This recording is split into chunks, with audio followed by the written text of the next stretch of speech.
पहले ही एक तस्वीर ने उत्तर प्रदेश बीजेपी में भूचाल ला रखा है। वो तस्वीर एक सरकारी कार्यक्रम की थी जिसके हमने आपको दिखाया था, जिसमें एक बड़ा सा बोर्ड लगा होता है, मोदी और योगी की तस्वीर होती है, मुख्य अतिथि होते हैं केशव प्रसाद मौर्य। केशव प्रसाद मौर्य की नजर भी उस बोर्ड पर पड़ती है। उस कार्यक्रम का आयोजन करता कोई और नहीं, योगी कैबिनेट में मंत्री रह चुके महेंद्र सिंह होते हैं। मुख्य अतिथि के तौर पर केशव प्रसाद मौर्य का नाम बोर्ड पर लिखा होता है और नीचे लिखा होता है मुख्यमंत्री उत्तर प्रदेश। तब से ही सवाल उठ रहे थे, ये अगर मिस प्रिंटिंग थी भी तो इसे दुरुस्त क्यों नहीं कराया गया, और अगर ऐसा था तो इसके खिलाफ किसने देखने के बाद इसे करेक्ट क्यों नहीं कराया। कभी कभी होता है कि अगर ऐसा होता है तो हाथ से लेकर आगे चिपका दिया जाता, लेकिन नजरअंदाज करने की कोशिश क्यों की गई? क्या इसे केशव प्रसाद मौर्य को खुश करने के लिए किया गया था, या फिर अंदर खाने कुछ ऐसी चीजें चल रही हैं जो संदेश एक प्रिंटर तक पहुंचता है और प्रिंटर इसे छाप देता है? क्योंकि इसके बाद की जो मीटिंग है उसने इस पर मोहर लगा दी है कि उत्तर प्रदेश में इस साल के आखिर तक कुछ बड़ा होने जा रहा है। इतना बड़ा कि शायद योगी आदित्यनाथ के हाथ से ये कुर्सी चली जाए मुख्यमंत्री पद की। क्या, कैसे, किधर, मैं दिखाने जा रहा हूं। नमस्कार, मैं हूं प्रज्वल गौतम और आप देख रहे हैं न्यूज सर्किल।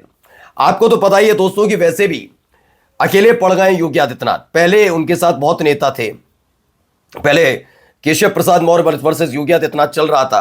केशव प्रसाद मौर्य का खेमा बढ़ गया, उसमें ब्रजेश पाठक आ गए, फिर देखा अपना दल की अनुप्रिया पटेल ने भी मोर्चा खोल दिया। उनके पति ने तो गंभीर आरोप लगा दिए थे एसटीएफ पर और योगी के करीबी अधिकारियों पर। फिर ओम प्रकाश राजभर ने भी मोर्चा खोला था, वो बात अलग है। ओम प्रकाश राजभर अब पलट गए, वो योगी के साथ ज्यादा खड़े नजर आते हैं। संजय निषाद, ये सारे के सारे एक विरोधी खेमा इनके साथ खड़ा था, लेकिन तब भी योगी आदित्यनाथ की पोजीशन मजबूत थी। वजह थी दो। पहली वजह ये कि कम सीटें आने के बाद मोदी और शाह पर सवाल खड़े हो रहे थे, बीजेपी के अंदर भी और आरएसएस की तरफ से भी। आरएसएस हावी होता नजर आ रहा था बीजेपी पर, इसलिए वो मंशा कि योगी आदित्यनाथ को उत्तर प्रदेश के मुख्यमंत्री पद से हटा दिया जाए, वो मंशा पूरी नहीं हो पाई। केशव प्रसाद मौर्य हाथ मलते रह गए। लेकिन अब खेल पलटने लगा है, जहां नरेंद्र मोदी और मोहन भागवत के बीच की ट्यूनिंग आजकल चर्चा का विषय बनी हुई है। जहां सितंबर के महीने में 75 साल पूरा होने के बावजूद मोहन भागवत जब कहते हैं कि बधाई नहीं विदाई, उस बधाई और विदाई के बीच की कहानी के बीच अचानक अपनी बात से पलट जाते हैं। बिहार चुनाव हो जाता है, सब कुछ, और ऐसे में मोहन भागवत और खुद नरेंद्र मोदी साहब की केमिस्ट्री देखी जाती है। उसने योगी आदित्यनाथ को अकेला छोड़ दिया। अच्छा, हुआ भी इसलिए क्योंकि लोकसभा चुनाव के बाद जो अलग अलग राज्यों से नतीजे आ रहे हैं, उसने खास तौर पर अमित शाह की पोजीशन को भारी किया है। वही अमित शाह जो मोदी के बाद योगी नहीं, मोदी के बाद शाह वाला राग अलाप है। अब हुआ यह है कि केशव प्रसाद मौर्य वाला गुट थोड़ा भारी होता नजर आ रहा है। योगी आदित्यनाथ पहले मोहन भागवत आरएसएस ने हाथ छोड़ा। जब योगी वर्सेस केशव प्रसाद मौर्य चल रहा था तो उस दौरान आरएसएस खेमे के जो बीजेपी नेता हैं वो साथ दे रहे थे, लेकिन अब उनमें से एक और बड़े बीजेपी नेता से केशव प्रसाद मौर्य ने जाकर सीक्रेट मुलाकात कर ली, और जैसी उसकी तस्वीर सामने आई हड़कंप मच गया है। तो पहले मैं दिखाने जा रहा हूं हुआ क्या। पहले ये तस्वीर को गौर से देखिए। ये वो तस्वीर है, हाथ में गुलदस्ता, चेहरे पर मुस्कान, केशव प्रसाद मौर्य और राजनाथ सिंह की मुलाकात। ये मुलाकात वहीं बैठक हो रही है, आप देख सकते हैं दोनों बैठे हुए हैं, बातचीत किसी मुद्दे पर चल रही हो, हम नहीं गारंटी ले सकते किस मुद्दे पर किस पर नहीं।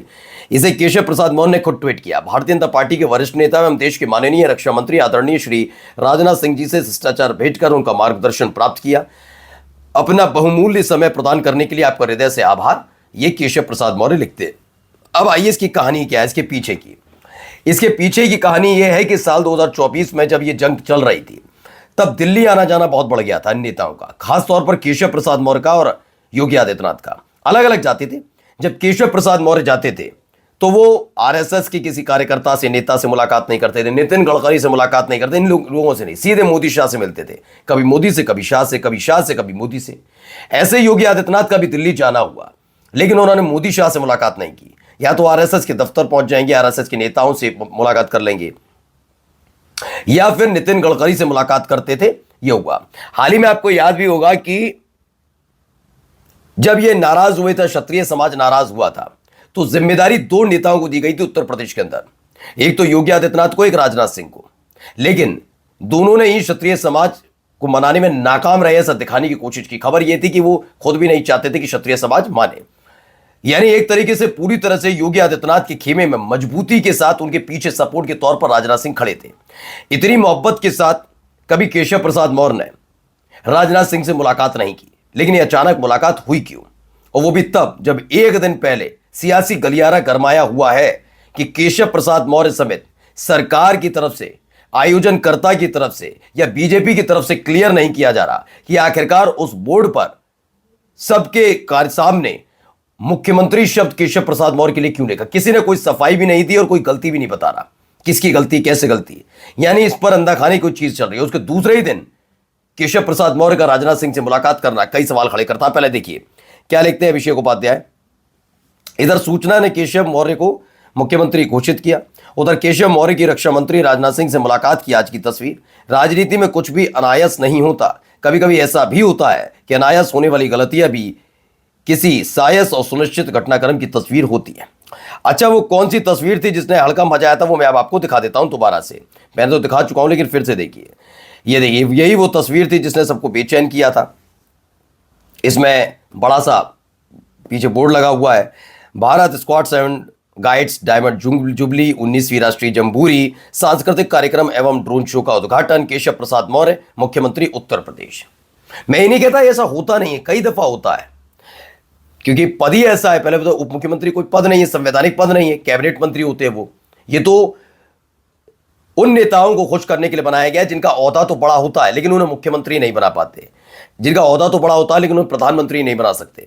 जैसे आपको याद होगा, अटल बिहारी वाजपेयी प्रधानमंत्री तो उप प्रधानमंत्री लाल कृष्ण आडवाणी रहे, क्योंकि अटल और आडवाणी दोनों उसी कद के नेता थे, तो उप प्रधानमंत्री बना दिया गया था। तो गलती क्या होती है, उपशब्द कभी कभी छूट जाता है। मैं भी मानता हूं गलती हुई होगी, लेकिन इतनी लोगों की नजर से यह बोर्ड गुजरा, किसी ने नजर डाली नहीं, आपत्ति जताई नहीं, और तो और इसे ट्वीट भी केशव प्रसाद मौर्य के ट्विटर हैंडल से कर दिया गया। चलिए, मैंने यह भी मान लिया कि कभी कभी गलती हो जाती है, नहीं दिख पाता, कार्यक्रम की चकाचौंध चीजें नजर नहीं पड़ती। लेकिन एक सवाल और है, अगर ऐसा ही है और ये चर्चा का विषय बना हुआ है बोर्ड, तो आखिरकार अब तक इस पर कुछ कहा क्यों नहीं गया? बीजेपी की तरफ से सफाई क्यों नहीं दी जा रही? क्यों नहीं कहा जा रहा कि ये प्रिंटिंग की मिस्टेक थी? ना सरकार इस पर सफाई दे रही, ना जिन्होंने कार्यक्रम कराया महेंद्र सिंह उन्होंने सफाई दी, ना केशव प्रसाद मौर्य कुछ कह रहे।